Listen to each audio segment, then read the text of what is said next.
खुशामदीद। आज मंगलवार है, सुबह के 8:35 हुआ चाहते हैं। आपका मेज़बान इशफाक गौहर हस्ब वादा आपके सामने हाजिर खिदमत है। सामीन नाज़रीन, मॉर्निंग शो में हमारी ये लगातार कोशिश रही है कि आपको बाखबर किया जाए। आप है ही बाखबर, लेकिन थोड़ा सा और इजाफा किया जाए, क्योंकि रमज़ान में आप नमाज में मशगूल रहते हैं, इबादत में रहते हैं, तो हम आपको ज़रा अपडेट करते हैं उस वक्त कि दुनिया भर में भी क्या कुछ हो रहा है, ताकि आप पल पल का अपडेट रख सकें अपने पास कि किस तरीके के हालात जम्मू कश्मीर के अंदर बन रहे हैं और किस तरीके के हालात बाहर भी बन रहे हैं। यानी बाहर मतलब जम्मू कश्मीर के बाहर मुल्क के अंदर और मुल्क के बाहर भी किस तरीके के हालात हैं, उस पर भी हमारी गहरी नज़र रहती है। हर दिन 10 बजे तक इस नशरियात को आपके सामने रखते हैं और कोशिश हमारी रहती है कि आपको न सिर्फ अपडेट करें खबरों के हवाले से, बल्कि आपकी आवाज़ को भी सुने, आपकी परेशानियों को भी हुकूमती इदारों तक पहुंचाया जाए। और वक्त होता है वो 9:40 के बाद, यानी आखिरी 15-16 मिनट जो होते हैं वो हम लगातार आपके लिए वक्त रखते हैं। और आज भी ये सिलसिला जारी रहेगा। उम्मीद है कि आप अपनी आवाज़ को बुलंद करेंगे और अपने मामलात हुकूमत तक ज़रूर पहुँचाएंगे। क्योंकि आज के दिन की तारीख पर भी नज़र डालेंगे तो फटाफट से आसिफ रशीद के पास चलते हैं और वो आपको समझाएंगे 26 तारीख की जो लंबी चौड़ी फिरिस्त एक कहानी है, उसमें चंद अहम तरीन वाक़यात कौन से इन्होंने चुने हैं आपके लिए, ताकि आपकी और हमारी यादाश्त ताज़ा रहे इन हालात और वाक़यात को सुनने के बाद। जी आसिफ, गुड मॉर्निंग, खुश आमदीद। बहुत बहुत शुक्रिया आप सभी का हमारे साथ एक बार फिर ज्वाइन करने के लिए। और आज अप्रैल की 26 तारीख है। अंग्रेजी कैलेंडर क्या कुछ कहता है, ज़रा उस पर भी नज़र दौड़ाते हैं। आज का दिन हिस्ट्री ऑफ द डे में क्यों अहम है, ये सबसे पहले आज के प्रोग्राम में आपको बताएंगे। और हिस्ट्री ऑफ द डे में न सिर्फ हिंदुस्तान की बल्कि दुनिया भर के मुख्तलिफ ममालिक के आज के दिन तारीख पर हमारी नज़र रहती है। क्लिक कीजिएगा हिस्ट्री ऑफ द डे में। आज सबसे पहले आपको बताएं कि 26 अप्रैल को 1975 में सिक्किम भारत की 22वीं रियासत बनी। सिक्किम 1975 में 26 अप्रैल को भारत की 22वीं रियासत बन गई ऑफिशियली। 2003 में आज ही के दिन सदर पाकिस्तान जनरल परवेज मुशर्रफ पर कराची में कातिलाना हमला हुआ। इसके बाद तहकीकात लंबी चौड़ी चली। इसके अलावा 1959 में क्यूबा ने पनामा पर हमला किया। 1654 में यहूदियों को ब्राजील से निकाला गया। एक लंबी लड़ाई चली मजहब के नाम पर और इन लोगों को यहां से बड़ी तादाद में खदेड़ा गया। 1755 में रूस की पहली यूनिवर्सिटी दारुल हुकूमत मॉस्को में खोली गई। आज का दिन था पहली यूनिवर्सिटी इस बड़े मुल्क के अंदर बड़ी आलमी ताकत ने शुरू की। 1828 में रूस ने यूनान की आज़ादी के लिए तुर्की के खिलाफ जंग का ऐलान किया था। 26 अप्रैल 1828 में इस जंग की शुरुआत हुई थी। 1962 में आज ही का दिन था जब पहली बार अमेरिकी खलाई जहाज ने चांद की सतह को छुआ और एक नया रिकॉर्ड कायम किया गया अमेरिका की तरफ से। 26 अप्रैल 1962 को साइंसदानों ने इस अहम कामयाबी को हासिल किया। साल था 1986, तारीख थी 26 अप्रैल की। चोर्नोबोल में एटमी हादसा पेश आया और चोर्नोबोल उस वक्त रूस का हिस्सा था, लेकिन उसके बाद इसे अलग होना पड़ा। 26 अप्रैल 1986 में यहाँ बड़ा हादसा पेश आया और एक टेक्निकल या तकनीकी तौर पर बड़े नुकसान से रूस या चोर्नोबोल आज के दिन बचा हुआ है। लेकिन हादसा तारीख में लिख दिया गया कि खला में या एटमी तजुर्बात करते अपनी नौयत का ये पहला हादसा था। हिस्ट्री ऑफ द डे में आज बस इतना ही। इन अहम निकात के बाद अब जरा आगे बढ़ते हैं। बात अब प्रोग्राम की दीगर कुछ खबरों की भी करते हैं और आज भी शुरुआत जम्मू कश्मीर की करेंगे।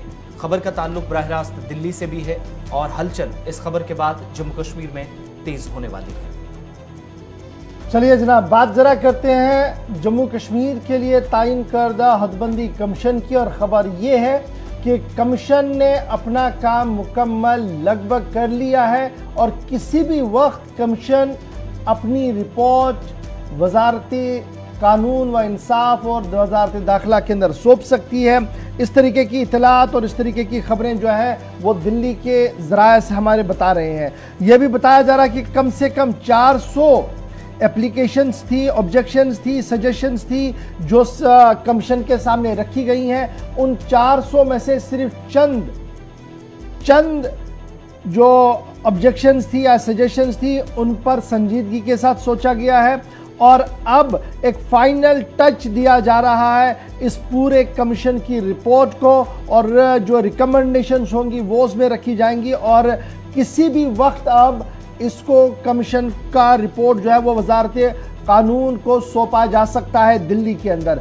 कमीशन जिसकी सरबराही रंजना प्रकाश देसाई कर रही है और जिसके अंदर chief election commissioner Sushil Chandra साहब मेंबर के तौर पर है, स्टेट इलेक्शन कमिश्नर के शर्मा एज ए मेंबर के तौर पर थे। उन्होंने लगातार मशावरतें और मीटिंगें की हैं और कमोबेश जब मीटिंग्स हुई हैं जो 14 से 21 तारीख के दरमियान मशावरत दिल्ली और जम्मू और श्रीनगर के अंदर हुई है, उसको कुल मिलाकर 400 सजेशंस और ऑब्जेक्शंस जो है वो मिली थी। अब ज़राया हमें ये बता रहे हैं कि जनाब तमाम तर मामलात को देखने के बाद कमीशन ने 400 में से सिर्फ चंद तजवीज़ों को ले लिया है, चंद बातों को अपने पास ले रखा है और ये फैसला ले लिया है कि अब रिपोर्ट तैयार करके वजारत को सौंप दी जाए। वजारती कानून को ये रिपोर्ट सौंपी जा रही है और ये माना जा रहा है कि जो 6 मई की तारीख इसकी डेडलाइन है, 6 तक इसको एक्सटेंड मिला था, उस एक्सटेंशन से पहले ही यानी आज 26 है, हमारे ज़राया बता रहे हैं कि जुम्मे तक इस रिपोर्ट को सौंपा जा सकता है। इस तरीके की इतलात हमारे पास है कि जुम्मे या शनिचर तक इस रिपोर्ट को सौंपा जा सकता है और 6 तारीख की किसी भी कीमत पर कमीशन इस बात पर मरकजी हुकूमत के सामने नहीं जाएगा कि कमीशन के लिए कुछ और वक्त दिया जाए। लगभग जो कमीशन के ज़राया हैं, टॉप ऑफिशियल्स हैं, इस रिपोर्ट को बनाने वाले हैं, उनका मानना है कि कमीशन ने 98.99% अपना काम मुकम्मल कर दिया है। सिर्फ एक फाइनल टच दिया जा रहा है और उस फाइनल टच के बाद किसी भी वक्त इस अहम तरीन रिपोर्ट को सौंप दिया जाएगा law and parliamentary affairs ministry को। इससे क्या होगा जी, इसके बाद जो क्रोनोलॉजी हमें समझाई गई थी लोकसभा के अंदर और उसके बाद वजीर दाखिला ने जम्मू कश्मीर के दौरे के दौरान और वजीर आज़म के बयान भी इसी तरीके के कि पहले हदबंदी मुकम्मल होगी, हदबंदी के बाद वोटर लिस्ट पर नजरसानी की जाएगी और उसके साथ ही चुनाव का बिगुल बजेगा और चुनावी माहौल मुकम्मल होने के बाद, मैंडेट मिलने के बाद जम्मू कश्मीर को रियासत का दर्जा बहाल किया जा सकता है। ये लगातार बात जो है वज़ीर दाखिला, वज़ारत दाखिला और वज़ीर आज़म के दफ्तर की तरफ से लगातार कही गई है। इस वक्त जो हमारे पास सिचुएशन है, याद रखिएगा कि लास्ट जब सन 1994-95 में हदबंदी हुई थी जम्मू कश्मीर के हवाले से, उस वक्त भी सदर राज जम्मू कश्मीर के अंदर था, मखलूत हुकूमत कोई भी नहीं थी, अवामी हुकूमत नहीं थी, तो सीटें बढ़ी थी फ्रॉम 76 to 87, 76 से 87 तक सीटें बढ़ी थी, जिनमें चंद सीटें जम्मू प्रोविंस के अंदर बढ़ी, चंद सीटें कश्मीर प्रोविंस के अंदर बढ़ी और इसी तरीके से 2 को 4 कर दिया था लद्दाख के अंदर। तो कुल मिलाकर ये अब सन 94-95 के बाद 2022 में अब यह मुकम्मल होगा हदबंदी, जो नई हदबंदी बनाई गई थी उस वक्त जब रियासत को 2 हिस्सों में तकसीम किया गया और उसके बाद वज़ीर दाखिला ने कमीशन को बनाने की बात सामने रखी। उस कमीशन ने लगभग अपना काम मुकम्मल कर दिया है और इब्तिदाई रिपोर्ट जो हमारे पास है, जो ज़राया बता रहे हैं, जुमा या शनिचर तक रिपोर्ट को वजारत कानून को सौंप दिया जाएगा। एक कॉपी वजारत कानून को सौंप दी जाएगी और एक कॉपी वजारत दाखिला को भी जाएगी, जिसके बाद सरकार बाज़ाब्ता तौर पर कमीशन मुकम्मल करने की नोटिफिकेशन जारी करते हुए जो हतमी असेंबली कॉन्स्टिट्यूंसियां हमारी होंगी उनकी फहरिस्त जारी करेगी, जिसके बाद वोटर लिस्ट रिवीजन शुरू हो जाएगा एंटायर जम्मू कश्मीर के अंदर। जी आसिफ, चलिए, एक तरफ की बात थी, अब जरा आपको एक और अहम मामले की तरफ लिए चलते हैं। हदबंदी कमीशन जो है वो आखिरी मरहले में है, रिपोर्ट किसी भी वक्त सामने आ सकती है, लेकिन साथ ही साथ अब जरा उस स्कीम की भी बात करते हैं जो जम्मू कश्मीर के अंदर चंद कंपनियों की तरफ से इसलिए इसकी शुरुआत की गई थी या मुतारिफ कराई गई थी, जिसका मकसद ये था कि मुलाजमीन को जम्मू कश्मीर के अंदर राहत पहुंचाई जाए, उन्हें इंश्योरेंस दिया जाए। और ये स्कीम दरअसल साल 2016-17 में इसकी शुरुआत हुई। 17 में जाकर जब जम्मू कश्मीर के अंदर आखिरी जो गवर्नर थे सत्यपाल मलिक, उनके होते हुए एक स्कीम आई और इस स्कीम का मकसद था कि यूनियन टेरिटरी के अंदर जो एम्प्लॉयज़ है उनको स्कीम के तहत फ़ायदा पहुंचाया जाएगा, लेकिन हेल्थ इंश्योरेंस स्कीम का नफाज, एक तो आप जम्मू कश्मीर सेहत स्कीम है वो अलग रखिएगा, जो बाद में मनोज सिन्हा और वज़ीर आज़म मोदी के होते हुए शुरुआत जिसकी की गई, वज़ीर आज़म ने इफ्तिताह किया था, ये उससे हटकर पहली है। इसके मुतालिक कुछ खामियां पाई गई थी, कुछ कमियां पाई गई थी और फाइनेंस डिपार्टमेंट जो जम्मू कश्मीर का है, महकमा खजाना, उसने फरवरी के महीने में इसी साल जनरल एडमिनिस्ट्रेशन डिपार्टमेंट के प्रिंसिपल सेक्रेटरी को एक मकतूब रवाना किया, जिसमें कहा कि हेल्थ स्कीम जो है, यानी जो ये जो इंश्योरेंस हेल्थ इंश्योरेंस स्कीम लाई गई है साल 2017 में, सत्यपाल मलिक के होते हुए, और इसमें दो इंश्योरेंस कंपनियां डायरेक्टली इन्वॉल्व थी। इसमें 5 जगह बेज़ाब्तियों की निशानदेही हुई है। साल 2017 के बाद 2022 में जब रिपोर्ट सामने आई, यानी एक खत जाता है जीएडी को, अब जाकर इससे पहले केस ये जो एसीबी के पास था, एक एफआईआर दर्ज की गई थी, लेकिन इस केस के सिलसिले में एसीबी ने ये केस जब बंद कर दिया, क्लीन चिट दे दी इन कंपनियों को। अब दूसरा मामला ये दोबारा खुलता हुआ नजर आ रहा है, चूंकि अब सीबीआई ने एफआईआर दर्ज करके इस पर तहकीकात शुरू कर दी है। तकरीबन 4 से साढ़े 4 साल पुराना ये मामला है, और हेल्थ इंश्योरेंस स्कीम के नफाज में बेज़ाब्तियां और 5 बड़ी बेज़ाब्तियां जिनकी निशानदेही महकमा खजाना ने की है, जिसके बाद केस एक एजेंसी के पास गया जिसने इसको बंद करके क्लीन चिट दे दी मुतलकिन को, लेकिन अब इस मामले में सीबीआई ने तहकीकात शुरू कर दी। अच्छा, ये मामला है जी, याद रखिएगा, सत्यपाल मलिक साबिक गवर्नर जो हमारी रियासत के रह चुके हैं, उसके बाद लेफ्टिनेंट गवर्नर बने रियासत के अंदर, तो उन्होंने प्रेस कॉन्फ्रेंस के दौरान इस बात का खुलासा पेश किया था कि 2 चीज़ों को लेकर उनको रिश्वत देने की कोशिश की गई। उन्हें कहा गया कि करोड़ों रुपये आप कमाएंगे अगर इस पर साइन करेंगे। उन्होंने फाइल को रिजेक्ट करके कलअदम करार दिया, जिसके बाद तहकीकात का मुतालबा किया गया और वो रहे नहीं। उसके बाद फिर मनोज सिन्हा साहब ने एक बड़ा फैसला लिया, उन्होंने मामला सीबीआई को सौंप दिया। सीबीआई ने एफआईआर की और एफआईआर के अंदर रिलायंस जनरल इंश्योरेंस और ट्रिनिटी री इंश्योरेंस ब्रोकर्स लिमिटेड का नाम सामने आया, जिसके बाद अब कई अहम बातें सामने आ रही हैं। और क्या इस केस को मुतल्लिक और क्या कुछ सामने आ रहा है, सीधे हिलाल हांजुरी हमारे साथ श्रीनगर से ज्वाइन कर चुके हैं। बहुत शुक्रिया हिलाल ज्वाइन करने के लिए। फाइनेंस डिपार्टमेंट की एक चिट्ठी जिसमें 5 मेजर बातें कही गई है जी इस इंश्योरेंस स्कीम को लेकर, और ये उस वक्त सामने आया जब ऑल इज वेल का नारा पहले था, अब ऑल इज नॉट वेल सरकारी मान रही है। बिल्कुल, जैसा कि गौहर आपने भी कहा और आसिफ भी फरमा रहे थे, एक बड़ा केस है जम्मू कश्मीर के अंदर इंश्योरेंस केस, और जिसमें अभी तक इससे पहले इस मामले को लेकर जब सीबीआई ने इस हवाले से एफआईआर दर्ज की और 2 कंपनियों को, 2 इंश्योरेंस कंपनियों पर उन्हें मुअर्रद इल्जाम ठहराया है।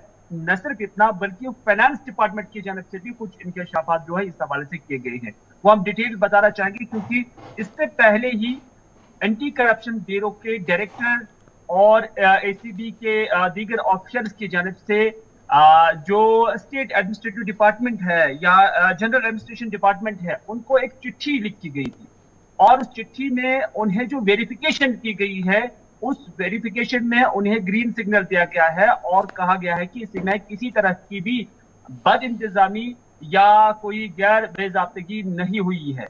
तो इस हवाले से जब उन्हें ये क्लियरेंस मिल चुका है, उसके बाद सीबीआई की जानिब से जो जांच शुरू की गई है, जो एफआईआर दर्ज की गई है और उसमें दोनों कंपनियों को मुअर्रद इल्जाम ठहराया गया है, अब इस मामले ने एक नई जहत पकड़ी है और नई डायरेक्शन पकड़ी है, क्योंकि इस हवाले से 5 चीजों का जो है यहाँ पर इंकशाफ हुआ है और उनकी निशानदेही भी की गई है। क्योंकि जब एग्रीमेंट हुआ है स्टेट गवर्नमेंट और उसके साथ साथ 2 इंश्योरेंस कंपनी जिसमें रिलायंस जनरल इंश्योरेंस है और उसके साथ साथ ट्रिनिटी री इंश्योरेंस ब्रोकर्स लिमिटेड है, ये 2 कंपनियां हैं जिन्हें ये कॉन्ट्रैक्ट दिया गया था। आपने इससे पहले ही सत्यपाल मलिक का भी जिक्र किया, जिसमें उन्होंने कहा था कि उन्हें एक फाइल जो इंश्योरेंस पर रिलेटेड थी, 2 फाइलें साइन करने के लिए कहा गया था और उसने उन्हें 1.5 करोड़ रुपए से ज्यादा जो है पैसा देने की भी बात कही गई थी।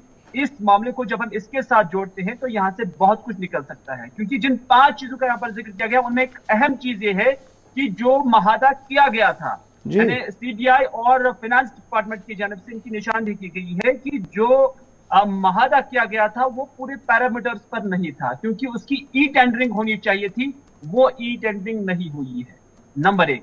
नंबर 2, इसमें यह चीज भी जाहिर की गई है कि जब इस महादे को कैंसिल किया गया है और उस कैंसिल के से पहले यानी कैंसिलेशन से पहले सिर्फ एक प्रीमियम लिया गया था, एक किस्त ली गई थी, लेकिन उसके बावजूद इसे 6 माह के लिए स्टैंड बाय रखा गया है, नंबर 2।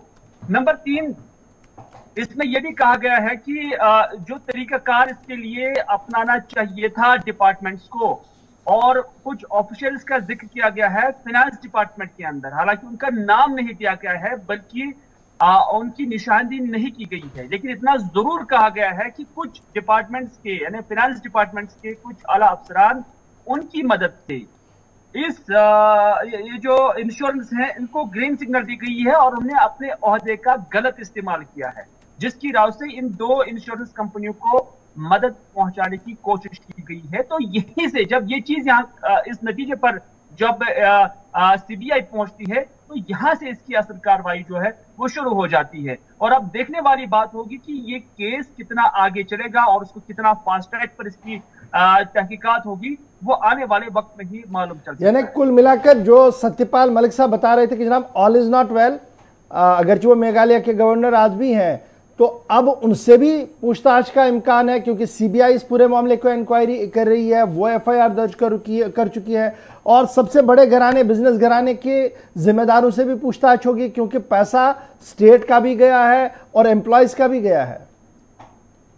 बिल्कुल, इसमें गौर एक चीज और भी है, क्योंकि जो इससे पहले एंटी करप्शन ब्यूरो के डायरेक्टर की जानिब से जो कहा गया था कि इसमें किसी तरह की कोई जो है किया था कि जो पैसा इस इंश्योरेंस कंपनी ने दिया हुआ है वो लगभग 4 करोड़ से ज्यादा का रकम था कि उससे वो वापस ले सकते हैं इंश्योरेंस कंपनी से, क्योंकि ये जो महादा जब किया गया था उसके 1 माह ही ये चला और 1 माह चलने के बाद लगभग 15/10/2018 को फिर इससे मनसूख किया गया है।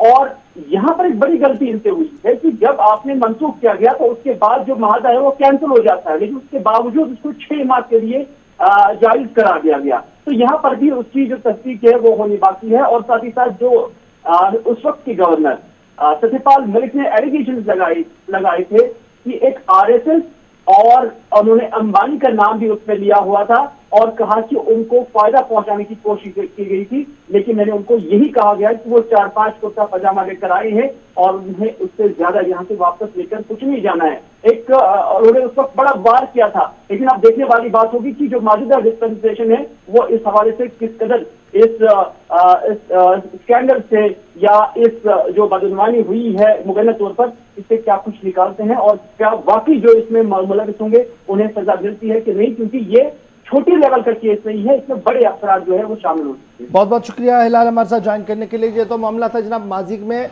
जो इंश्योरेंस पॉलिसी लाई गई थी मुलाजमीन के लिए और ये कहा गया था कि आपने इंश्योरेंस कवर में आना है और मुलाजमीन ने कुछ पैसा भी दिया, सरकार ने भी अपना प्रीमियम दिया, लेकिन बाद में रफू चक्कर हो गई जी कंपनी, उन्होंने कोई काम नहीं किया। अभी तक वो स्टेट पैसा किनके पास है इसकी तहकीकात होनी है। क्या वाकई तौर पर ये जो सब कुछ किया गया, टेंडरिंग और रिटेंडरिंग की गई, उनमें कोताही है, इस पर भी तहकीकात होगी और अब तहकीकात करेगा सीबीआई। और ये भी खबर है कि पहले जिस एजेंसी को काम सौंपा गया था शायद उन्होंने इन डेप्थ जान नहीं गए, उन्होंने सतही तौर पर इस पूरे मामले को देखकर क्लियरेंस भी दी थी। बढ़ते हैं जी आगे, जरा बात सयाहत की भी करते हैं, क्योंकि सयाहत की बात करना इंतहाई ज़रूरी है। नए नए मकामात को मैप पर लाना, यानी सयाहती नक्शे पर लाना हुकूमत की अव्वलीन तरजीह है, लेकिन जो ऑलरेडी आ चुके हैं वहाँ की सूरत हाल ये है कि माफियाइज़म ने एक बड़ा रोल निभाना शुरू कर दिया है। और अब जो हम खबर आपको बता रही है ज़िला बडगाम की खबर है और ज़िला बडगाम के इस खूबसूरत इलाके को देखने के लिए जहां आज भी सयाह तरसते हैं जाने के लिए, लेकिन सयाहों को किस तरीके से मकामी तौर पर कुछ लोग ठग रहे हैं और सरकार की नाक के नीचे ये सब कुछ हो रहा है। तो दूध पथरी का इलाका जहां पर सयाह हर दिन जाते हैं, लेकिन अब खबर यह है कि दूध पथरी से पहले ही गाड़ियों को रोका जाता है इल्लीगली और यह कहा जा रहा है कि यहां से गाड़ियों की एंट्री नहीं है और अब आपने जी गोड़ों पर जाना होगा और गोड़ों पर जाने के लिए एक अच्छी खासी रकम उनसे ली जाती है। कल हमारे नुमाइंदे ने यह शिकायत मिलने पर ग्राउंड जीरो का मुआयना किया, जायजा लिया खबर का और देखने की कोशिश की कि क्या वाकई तौर पर जो सयाह वादी घूमने आते हैं और दूध पथरी के इलाके के अंदर जाते हैं, क्या वहां पर वाकई तौर पर घोड़े बानू ने इस तरीके का माहौल बनाया है कि हुकूमत भी खामोश है और इंतजामिया टस से मस नहीं है। पहले जरा ग्राउंड जीरो पर देखिए कि सयाह क्या कुछ कह रहे हैं। 5,000 रुपए लिया है। तो गाड़ी में आप क्यों नहीं है? गाड़ी का उन्होंने बताया कि गाड़ी अलाउड नहीं है, सिर्फ घोड़े से ही बात बनेगी। गाड़ी शुरू में अलाउ थी लेकिन टूरिस्ट डिपार्टमेंट में उसको बंद कर दिया है। ऐसा उन्होंने टूरिस्ट डिपार्टमेंट? यस सर, ऐसा बोला था उन्होंने। ये क्या बोला आपको? टूरिस्ट डिपार्टमेंट ने गाड़ियाँ अलाउ, टूरिस्ट डिपार्टमेंट शुरू में अलाउ थी पहले कभी, लेकिन टूरिस्ट डिपार्टमेंट अभी गाड़ी अलाउ नहीं करता, आपको घोड़े से ही जाना पड़ेगा। ये अंदर जाने के लिए वो बोल रहे हैं गाड़ी यहाँ पे पार्क करके, either we need to walk और गो बाय हॉर्स। आपको पता है यहाँ से कम 4 किलोमीटर दूर असल में जो दूध पथरी जिसको कहते हैं? नहीं सर, हम इसके बारे में कुछ भी नहीं पता। जो भी बोला गया, गाड़ी सीधा वहां तक जाएगा करके हमको इन्फॉर्मेशन दिया गया, लेकिन यहाँ आने के बाद उन्होंने पार्किंग वहीं पे कराया और उसके बाद बोला कि घोड़े पे ही जाना पड़ेगा। हमने पूछा एटलीस्ट टैक्सी मिलेगा, टैक्सी में जा सकते हैं, क्योंकि बच्चे लोग हैं, घोड़े में जाने के लिए मतलब कंफर्टेबल नहीं है। तो बोले नहीं, घोड़ा ही जाएगा, वो they have to go in the grass and all, so there is no other vehicle which is going there. सही जगह है, सबको यहाँ बिल्कुल आना ही चाहिए। जैसे हम पहलगाम गए थे, सोनमर्ग गए थे, दूध पथरी अभी यहाँ मैप पे आ रहा है कश्मीर के टूरिज्म के। यहाँ ये बहुत बढ़िया जगह है। सिर्फ यहाँ एक दिक्कत होती है कि घोड़ों की, ये बुजुर्ग लोग सारे घोड़ों पे नहीं जा सकते, उसका एक कुछ इंतजाम करना चाहिए। तो जहाँ पर आपको गाड़ी वालों ने, घोड़े वालों ने रोका, उन्होंने क्या कहा? आगे पहले गाड़ी नहीं जा सकती ऐसा वो बोला, और उनके बाद हमने उनको बोला कि वो बुजुर्ग आदमी है, तो उनके बाद उन्होंने छोड़ दिया, गाड़ी जाता नहीं वहां तक। तो बाकी जो आपके जो आप कह रहे घर वाले हैं, हाँ वो बस में बैठी, वो फैमिली मेरी, वो घोड़े पे बैठती नहीं। वजह नहीं, वो एनिमल के ऊपर बैठ के ट्रैवलिंग नहीं करते वो। तो वहाँ तक तो गाड़ी जाती है, तो आपको? हमको नहीं पता, हमको पता भी नहीं गाड़ी जाता वहाँ पे। हम अभी बोल के आ सकते कि पापा हमारी गाड़ी उधर आई तो अच्छा है, मेरी वाइफ मेरे बच्चे उधर ही है। इस वक्त दूध पथरी गेट के पास खड़े हैं। यही वो गेट है जहां पर घोड़े वाले इससे आगे जो है टूरिस्ट को जाने नहीं देते हैं। यहां पर ये लोग टूरिस्ट की गाड़ी को रोकते हैं और यहाँ से करीबन 3 किलोमीटर दूर जो कि मेन दूध पथरी है वहाँ तक उसको घोड़े पे मजबूर करते हैं और यहाँ से जाने के लिए। कई टूरिस्ट से हमने बात की, उनका ये कहना है कि घोड़ों वालों की तरफ से हिरासमेंट की जाती है हमें, क्योंकि 3 किलोमीटर यहाँ से लेकर वहाँ तक और वहाँ से लेकर यहाँ तक 6 किलोमीटर घोड़े पे निकालना, सफ़र करना काफ़ी मुश्किल है। और यहाँ से ये इन्होंने एक माफिया तैयार किया है और यहाँ से ये किसी भी गाड़ी वाले को यहाँ से जाने की इजाजत नहीं देते। जो भी टूरिस्ट यहाँ आते हैं उनको यहाँ रोकने के बाद घोड़े पे सफर करना पड़ता है। तो ये एक माफिया यहाँ पर तैयार हो चुका है जिनके पास ना कोई लाइसेंस है इन घोड़े वालों। दिन में बात हुई थी ना, रात जब हमारा कैमरा क्रू वहाँ गया था, मैं अभी जब ये बात देख रहा था और ये खबर मेरे पास आई थी तो मैंने सर्च करने की कोशिश की कि क्या सरकार ने कोई ऐसा हुक्मनामा निकाला। मेरी नज़र में अभी तक कोई ऐसा हुक्मनामा नहीं आया। मैं वेबसाइट को खंगाल रहा था, ऑर्डर्स को देख रहा था, मेरे पास ऐसा कुछ नहीं दिखा। और ना ही गुलमर्ग डेवलपमेंट, जो अपनी दूध पथरी डेवलपमेंट अथॉरिटी है, पहले तो अल्लाह रहम करे कि हमारी वेबसाइटें इतनी अपडेट नहीं है। लगातार एलजी साहब ये कह रहे थे कि वेबसाइट अपडेट होनी चाहिए थी, है नहीं। लेकिन अगर ये मामला है तो ये इंतहाई संगीन मामला, और मुझे उम्मीद है कि महकमा सयाहत के जो डायरेक्टर है और कमिश्नर साहब है वो काफ़ी एक्टिवली इस वक्त देख रहे हैं कि एक एक सयाह यहाँ से गुड मैसेंजर के तौर पर जाए, एक एम्बेसडर के तौर पर जाए, ताकि ज़्यादा से ज़्यादा लोग हमारे सयाहत के लिए वादी कश्मीर आए। और अगर ये बैड इंप्रेशन लेकर जाएंगे तो इसके हालात खराब हैं। हमारे साथ हमारे नुमाइंदे दोबारा ज्वाइन कर चुके हैं। ज़रा अशरफ ये बताइएगा सबसे पहले कि रोका कहां पर जाता है, एग्जैक्ट पोजीशन क्या है जहां पर इन्हें रोका जाता है? अशरफ क्या अब तक मेरी आवाज आ रही है? आ रही है, मगर शायद इसमें कोई प्रॉब्लम दिखा रहा है। जी आप बताइए, आपकी आवाज आ रही है, बताइएगा कि ये कहां पर रोका जाता है इनको। पहले ये जो दूध पथरी है इसको सियाहत पे लाने के लिए काफ़ी ज़्यादा कोशिशें की गई थी। मिलाकर अगर हम देखें, डायरेक्टर जो सियाहत है उसने कई ऐसे प्रोग्राम किए, कई ऐसे मेले किए ताकि जो टूरिस्ट है वो दूध पथरी का रुख करे। मगर जब दूध पथरी की तरफ आप टूरिस्टों ने रुख करना शुरू किया तो प्रयास जो कि दूध पथरी का पहला पड़ाव आता है और उसके बाद जो है 3 किलोमीटर दूर जो है दूध पथरी है, तो जो प्रयास की जगह पे जो है वहां पर एक नाका लगाया गया है घोड़े वालों की तरफ से। जो भी टूरिस्ट की गाड़ी आती है उसको वहां पर रोका जाता है और उसको ये कहा जाता है कि इससे आगे आपको गाड़ी में अलाउ नहीं है, ये लोगों का कहना है। और ये जो घोड़े वाले हैं वो वहां पर ऐसा कह रहे हैं। तो कई ऐसे टूरिस्ट के साथ हमने बात की। ये मुझे एक चीज मुझे समझाइएगा, एक जो मेन गेट है दूध पथरी का, ये उससे पहले ही एक और बैरिकेटिंग की गई है, और जहां पर ये बैरिकेटिंग की गई है, क्या दूध पथरी डेवलपमेंट अथॉरिटी का कोई जिम्मेदार वहां पर मौजूद है? कोई रिसेप्ट उन्हें दिया जाता है कि हाँ जी यहां पर आपका एंट्री पॉइंट शुरू होता है? क्या ये एंट्री पॉइंट से भी पहले एक और एंट्री पॉइंट इलीगली बनाया गया है कि मैं ऐसे इसको समझ पा रहा हूं?